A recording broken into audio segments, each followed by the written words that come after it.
अस्सलाम वालेकुम नाज़रीन, उम्मीद करता हूँ कि आप सब खैरियत से होंगे।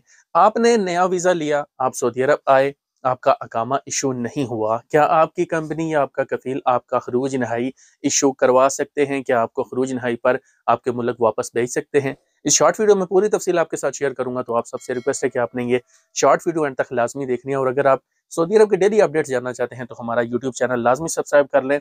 और अगर आप ये वीडियो फेसबुक पर देख रहे हैं तो 57 टीवी लाजमी फॉलो कर लें। सऊदी वीज़ा स्लैश अकामा प्लेलिस्ट की ये 10वीं वीडियो है। इस प्लेलिस्ट के अंदर हम सऊदी वीज़े और अकामे से मुतल्लिक तमाम मालूमात शेयर करते रहते हैं, तो आपने ये प्लेलिस्ट अपने पास लाजमी सेव कर लेनी है, ताकि इन फ्यूचर मुस्तकबिल में अगर आपको कोई भी मालूमात दरकार हो तो आपको आसानी से मिल जाएंगी। अगर आप सऊदी अरब में नए वीज़े पर आएँ और अभी तक आपके कफ़ील ने आपका अकामा इशू नहीं करवाया और आपका ट्रायल पीरियड जारी है, जो कि 90 दिन का होता है, पहले 3 महीनों का होता है।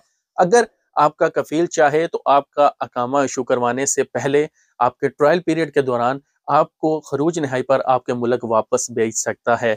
जवाज़ात के ऑफिशियल ट्विटर हैंडल पर यह मालूमात शेयर की गई हैं। आप सबसे रिक्वेस्ट है कि ये मालूमात अपने दोस्तों के साथ, अपने अजीज़ों के साथ लाजमी शेयर करें। सऊदी अरब के डेली अपडेट्स के लिए हमारा यूट्यूब चैनल लाजमी सब्सक्राइब कर लें। मिलते हैं नेक्स्ट वीडियो में। अल्लाह हाफिज़।